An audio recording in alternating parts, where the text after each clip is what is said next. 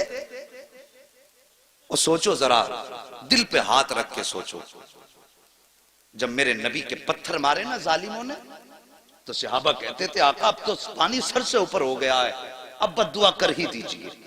نبوت والے ہاتھ اٹھے، صحابہ کہتے ہیں ہم سوچنے لگے، ہم آقا کے چہرے پہ نگاہیں جم گئیں، آج نبی بد دعا کریں گے وہ کفر ہمیشہ کے لیے ختم ہو جائے۔ صحابہ فرماتے ہم نے دیکھا نبوت والے وہ ہونٹ ہلے جن کے بارے میں میرے امام نے مسکرا کے کہا پتلی پتلی گلے قدس کی پتیاں، ان لبوں کی نزاکت پہ لاکھوں سلام۔ صحابہ فرماتے ہیں جب وہ ہونٹ کھلے نا ہم حیرت میں رہ گئے، نبی نے بد دعا نہیں کی بلکہ جملہ نکلا اللہ یہ مجھے پہچانتے نہیں تو ان کو میری پہچان عطا فرما دے۔ اللہ اکبر، یہ دیکھو یہ نبی ہیں، ہم نے اس نبی کا کلمہ پڑھا ہے جس نے دشمن کو سینے سے لگایا، اور پھر ہم کس کھیت کی مولی ہیں؟ میرے نبی نے یہی تو دین دیا تھا، معاف کرنے والا بدلہ لینے والے سے زیادہ طاقتور ہوتا ہے۔ اگر تم سے کسی کا دل ٹوٹا ہے تو یار اپنی انا مٹی میں ملا دو، بس صرف مصطفیٰ کی رضا کے لیے۔ میں کچھ نہیں کہتا تم سے، صرف مصطفیٰ کی رضا کے لیے۔ اور صبح کو جا کے دروازہ کھٹکھٹا دو، اگر وہ یہ بھی کہے ذلیل تجھے شرم نہیں آئی، اتنا بے غیرت پھر بھی چلایا دروازے پہ، تو منہ نہ بگاڑنا، مسکرا کے کہنا یار میں تیرے لیے نہیں آیا، میں تو مدینے والے مصطفیٰ کے لیے آیا۔ اتنا کہہ کے اپنی انا مٹی میں ملا دو۔ حضرت علی فرماتے ہیں اگر کسی بڑے کا ادب کرنے میں یا انکساری میں کسی کی عزت کم ہو جائے تو حضرت علی فرماتے ہیں وہ قیامت میں میرا دامن پکڑ لے۔ جھکنے والوں کو اللہ عزتیں کم نہیں کرتا بلکہ جھکنے والوں کو اللہ عزتیں زیادہ عطا فرماتا ہے۔ بات سمجھ رہے ہیں میری؟ ہم میں تو دیواریں بڑی اونچی اونچی ہو گئی۔ ایک بھیا اگر بن گیا نا کوئی ادھیکاری اور دوسرا بیچارہ ٹھیلا لگا کے بچے پالتا ہے تو ان کے بیچ بڑا فرق ہو گیا۔ وہ سوچ یار تجھے اللہ نے اگر ادھیکاری بنا دیا، تیری 60,000 یا 90,000 تنخواہ ہے، تو سوچ وہی خدا اگر چاہتا تو تجھے ٹھیلے پہ لگا دیتا،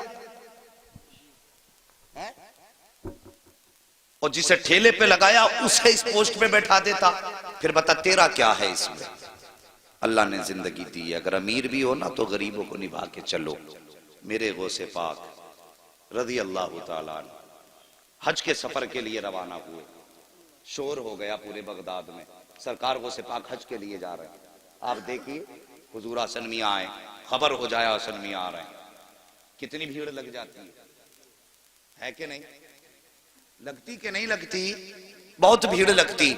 اور پھر اگر پتہ چل جائے تاج الشریعہ آ رہے ہیں, پھر تو میدان چھوٹے پڑ جاتے. سوچو اگر تاج الشریعہ کا یہ عالم ہے اور جب لوگوں کو پتہ چل جائے کہ بغداد والے غوث حج کے لیے جا رہے ہیں, پھر کیا عالم ہوگا؟ بھیڑ لگنے لگی. اللہ اکبر. سبق حاصل کرو زندگی سے. بھیڑ لگنے لگی, بہت بڑا قافلہ ہو گیا. جب چلنے لگا تو ظاہر ہے پہلے کوئی ہوائی جہاز تو تھے نہیں, نہ بسیں تھی. وہ چوپایوں والی سواریوں پہ لوگ سفر کیا کرتے تھے, یہی تھا نا, سفر کرتے تھے. جب سفر کرتے تھے پیدل تو پھر راستے میں پڑاؤ بھی پڑنا یہ بھی ضروری تھا, ٹھہرنا آرام کرنا. تو کچھ بستیاں راستے میں پڑتی تھی.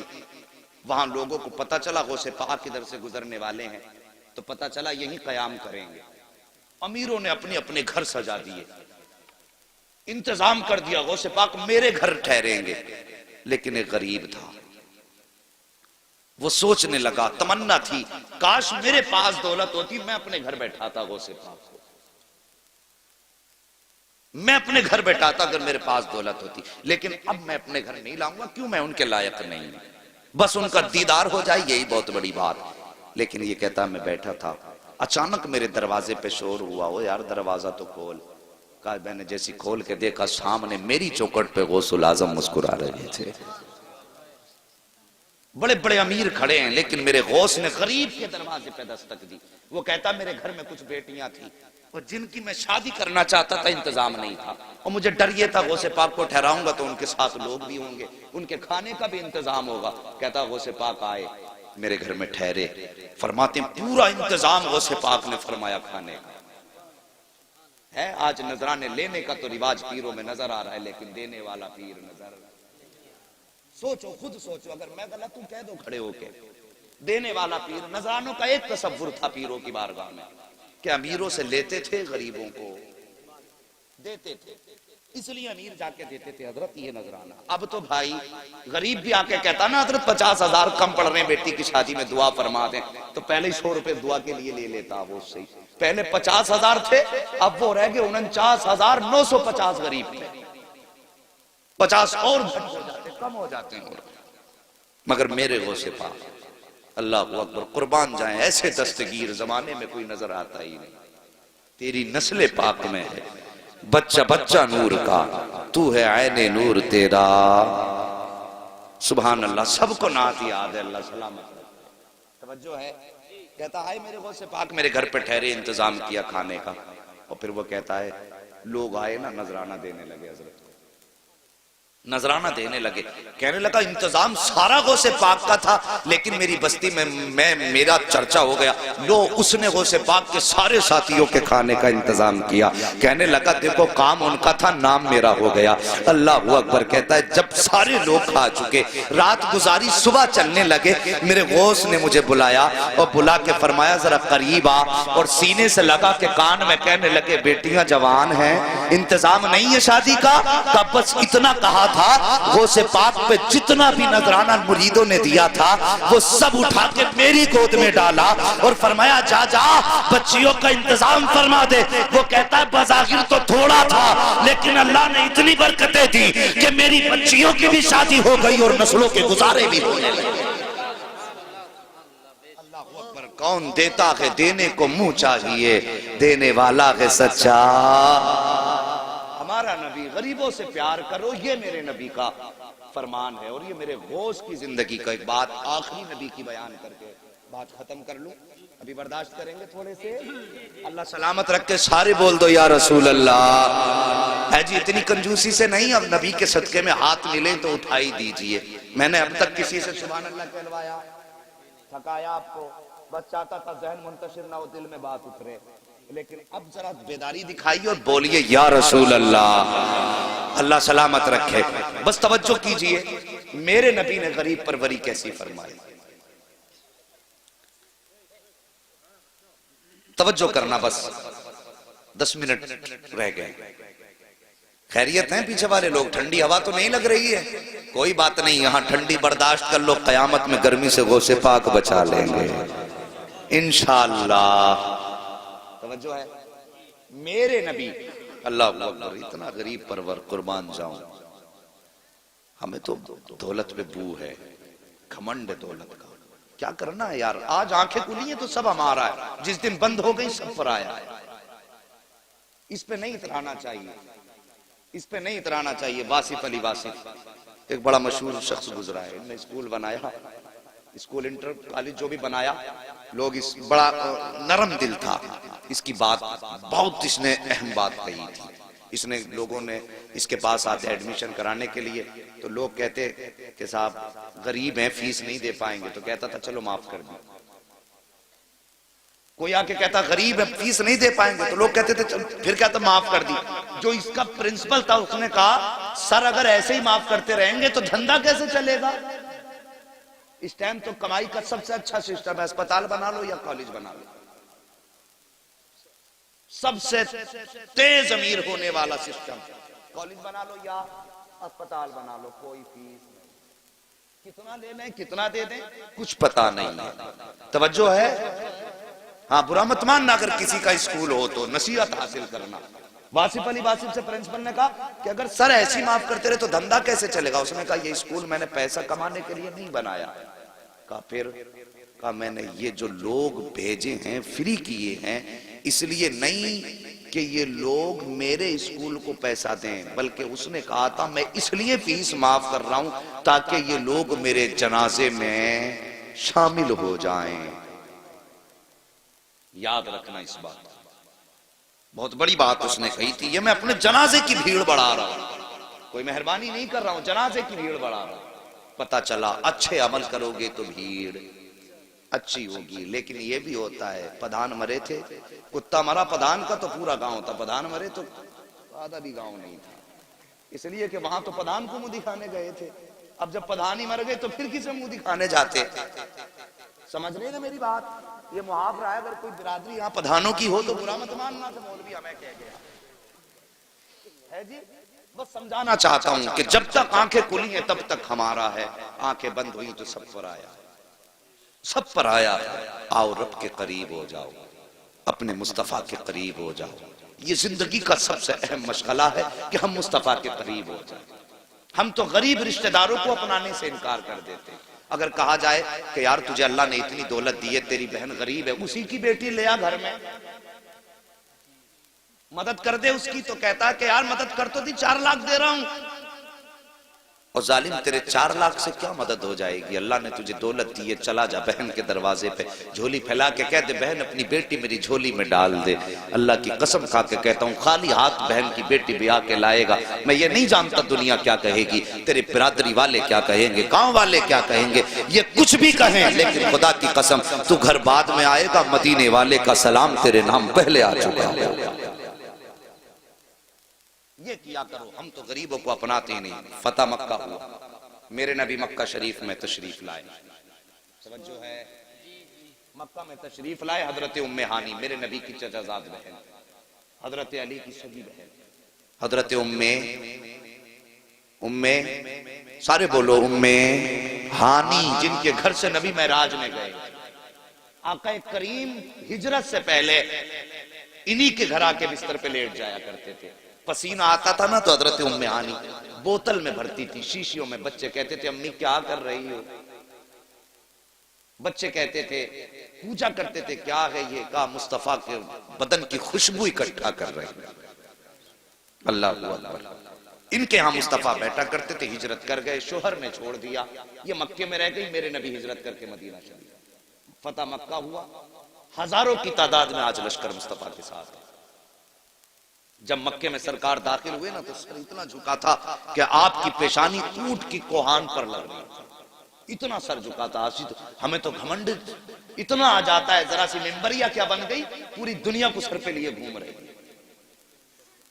ہاں پوری دنیا کا بادشاہ میرا نبی ہے, پوری کائنات کا مالک میرا نبی ہے, اور فتح مکہ ہوا کہ ہزاروں کا لشکر پیچھے ہے. ام ہانی کے بچے دوڑ کے آئے, ماں آج وہ آیا ہے جس کے تو قصے سناتی ہے, ماں آج وہ آیا ہے جس کے تو چہرے کی تعریف کرتے نہیں تھکتی ہے, ماں آج وہ مکے میں آیا ہے جسے تو بھائی کہتی ہے. اتنا حضرت ام ہانی نے سنا, کہا کیا تو سچ کہہ رہا ہے؟ کہا ہاں ماں, میں نے دیکھا ہے وہی نورانی چہرہ ہے جو ادائیں تو نے بتائی ہیں, زلفیں بھی ویسی ہیں, آنکھیں بھی اتنی حسین جتنی تو نے بتائی ہیں. اے ماں اتنا پتا, آج وہ بڑی شان کے ساتھ واپس آیا ہے. تو ایک غریب بہن ہے, کیا وہ آج تیرے دروازے آئے گا کہ نہیں آئے گا؟ اللہ اکبر. اتنا ام ہانی نے سنا, کہتی ہے میرا کلیجہ دھک سے ہو گیا, اپنے بچوں سے کیسے کہوں کہ وہ آئے گا کہ نہیں آئے گا. کہتی لیکن بچوں نے اصرار کیا, میں نے دل کو سنبھال کے کہا ہاں بیٹے وہ ضرور آئے گا. کہتی میں نے بچوں سے کہہ تو دیا تھا لیکن میرے دل میں دھک دھک تھی, کہیں ایسا نہ ہو وہ نہ آئے تو بچوں کو کیا جواب دوں گی. ام ہانی کہتی ابھی اسی شش و پنج میں تھی کہ بچے کہہ رہے تھے ماں وہ کب آئیں گے, ماں وہ کب آئیں گے. کہا فرماتی ہے اچانک میرے دروازے پہ دستک ہوئی, میں نے پوچھا کون؟ کہا محمد الرسول اللہ آیا ہے. اللہ اکبر. اتنا سنا حضرت ام ہانی کہتی ہیں میں تو دروازے پہ بعد میں گئی, بچوں نے چھلانگ لگائی, مجھ سے پہلے دروازے پہ تھے. جیسی دروازہ کھولا تو سامنے وہی چہرہ تھا جس کی تعریف قرآن بیان کر رہا ہے, سامنے وہی چہرہ تھا جس کو دیکھ کر کے پتھر کلمہ پڑھنے لگ جاتے ہیں. اللہ اکبر. ام ہانی کہتی ہیں میں نے سرکار کا چہرہ دیکھا, سرکار تشریف لائے ہیں. تمہیں کیا لگتا ہے کہ مکے میں امیر نہ تھے؟ بڑے بڑے دولت والے تھے, بڑے بڑے امیر مکے میں موجود تھے, لیکن میرے نبی سب سے پہلے غریب بہن کی دہلیز پہ آئے ہیں. اللہ اکبر. میرے سرکار آئے ہیں. ام ہانی کے گھر تشریف لائے, آتے ہی سب سے پہلے جملہ ارشاد فرمایا اے بہن مجھے بھوک لگی ہے, جلدی سے کچھ کھانے کے لیے ہو تو لے کر کے آؤ. اللہ اکبر. آج امیر اپنی گردن اپنے گریبان میں جھانک کے دیکھیں, غریب رشتہ داروں کے یہاں بچوں کو لے کے جاتے ہیں تو چادر کو تین تین بار جھاڑتے ہیں, دکھاتے میں بڑا دولت والا ہوں, میں ایسی چادر پر بیٹھتا ہوں جس پہ مکھی بھی نہیں بیٹھا کرتی ہے. بچوں سے کہتے ہیں نہیں بیٹے چچی ہے اس برتن میں مت کھانا, یہ گندا ہے, یہ مکھیاں بیٹھی ہیں, تجھے حیا نہیں آتی, تجھے شرم نہیں آتی, تجھے پتہ نہیں ہے. تو نے بہن کے گھر پہ بچھی ہوئی چادر جب اپنے کپڑے سے جھاڑی ہے تو بظاہر تو نے اپنی شان دکھائی ہے, لیکن بستر پہ لگنے والا کپڑا صرف بستر پہ نہیں لگا بلکہ بہن کے کلیجے پہ لا کے بار بار لگا ہے. بہن کا بستر اس لیے جھاڑا جا رہا ہے کیونکہ وہ گندا ہے. آج تجھے بتاؤں بہن چیز کیا ہوتی ہے. میرے نبی حضرت ام ہانی کے گھر آئے ہیں. اللہ اکبر. کائنات کا بادشاہ ہے میرا نبی, سارے جہان کا مالک ہے میرا نبی. اللہ اکبر. 18,000 عالموں کا مالک میرا نبی ہے. ام ہانی کے گھر پہ آ کے کہتے ہیں بہن بھوک لگی ہے, اور سنو کوئی بستر تلاش نہیں کیا تھا بلکہ ٹوٹی چٹائی پہ بیٹھ جاتے ہیں. کہتے ام ہانی کچھ ہو تو لاؤ. اللہ اکبر. غربت کا عالم ام ہانی کے گھر میں ہے, گھر کے اندر کوئی کھانے کا سامان نہ تھا. حضرت ام ہانی بظاہر کچن میں گئی اور جا کر کے چھپ کے کھڑی ہو گئی, سوچنے لگی میرے مالک اب میں کیا کھانے کے لیے پیش کروں, بنانے کے لیے کچھ بھی نہیں ہے, مگر میرا نبی جو دلوں کے حال جانتا ہے. ارے یار دل کیا چیز ہے, نبی تو وہ ہے کہ اور کوئی غیب کیا, تم سے نہا ہو بھلا جب نہ خدا ہی چھپا, تم پہ کروڑوں درود. اللہ اکبر. دل کا حال جانا بہن کا. آقا فرماتے ام ہانی کچھ بنانے کی کوشش نہ کرنا, جو رکھا ہو وہی لے کے آ جاؤ. اتنا سنا ام ہانی کے دل میں دل آیا. کہتی ہیں ایک چوکا ٹکڑا تھا روٹی کا جو سوکھا ہوا تھا, تھوڑا سرکہ رکھا ہوا تھا, میں نے پیالی میں لیا, مصطفیٰ کی بارگاہ میں حاضر ہوئی, میرے نبی نے سامنے رکھا اور اس ٹوٹے ہوئے سوکھے ٹکڑے کو سرکے میں بھگویا اور بھگونے کے بعد منہ میں رکھا. ام ہانی کہتی ہے میں نے مصطفیٰ کا چہرہ دیکھا, چبانے میں تکلیف تو ہو رہی تھی لیکن نبوت کی پیشانی پہ کوئی شکن نہیں تھی. سرکار چباتے جا رہے تھے, مسکراتے جا رہے تھے. یہ نہیں کہا تھا بہن یہ سخت زیادہ ہے, یہ نہیں کہا تھا بہن حلق سے نہیں اتر رہا ہے. ام ہانی کہتی ہے میں محسوس کر رہی تھی کہ اس کو چبانے میں بھی مصطفیٰ کو تکلیف ہو رہی ہے, حلق سے اتارنے میں بھی تکلیف ہو رہی ہے, لیکن میرے نبی مسکرا رہے ہیں. ام ہانی کہتی ہیں بڑی مشکل سے میرے سرکار نے وہ لقمے حلق کے نیچے اتارے, اور اتارنے کے بعد یہ نہیں کہا تھا تو نے کیا کھلایا ہے, یہ کیا آگے رکھ دیا, بلکہ مسکرا کے کہتے ہیں ام ہانی تجھے کیا بتاؤں آج کون سی لذت تیرے کھانے میں آئی ہے. کہتے ام ہانی جو برسوں پہلے تیرے دسترخوان پہ لذت آئی تھی, آج برسوں کے بعد محمد کو وہ تیرے دسترخوان پہ اللہ نے لذت عطا فرمائی.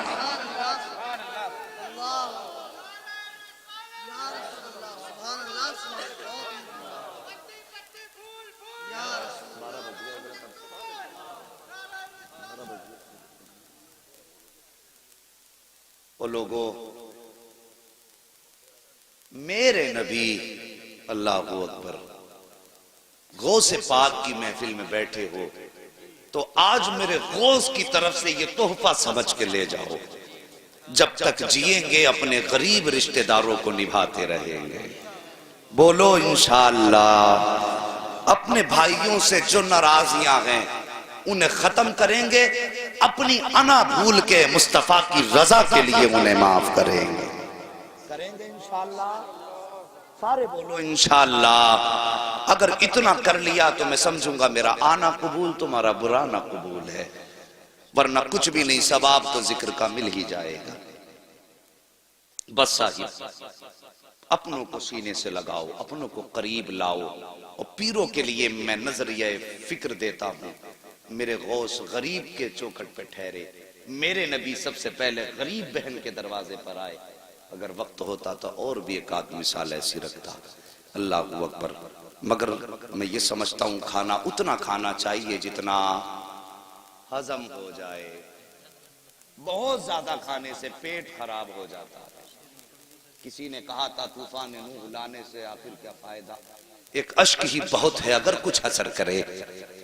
بس یہ باتیں تھی، قرآن نے فرمایا یا ایھا الذین آمنوا اتقوا اللہ وکونوا مع الصادقین، اے ایمان والو اللہ سے ڈرو اور سچوں کے ساتھ ہو جاؤ۔ یہ اسی لیے ہم اپنے غوث کا بھی تذکرہ کرتے ہیں، اپنے صابر کی بھی باتیں کرتے ہیں، اپنے وارث کے بھی چرچے کرتے ہیں، ہم اپنے امام احمد رضا کے بھی تذکرے کرتے ہیں، غریب نواز کی بھی باتیں کرتے ہیں، مفتی اعظم کے بھی ذکر کرتے ہیں، تاج الشریعہ کا بھی نام لیا کرتے ہیں، اس لیے کہ اللہ نے تقوی کے بعد ہمیں ولیوں کے دامن سے لپٹنے کا حکم دیا ہے۔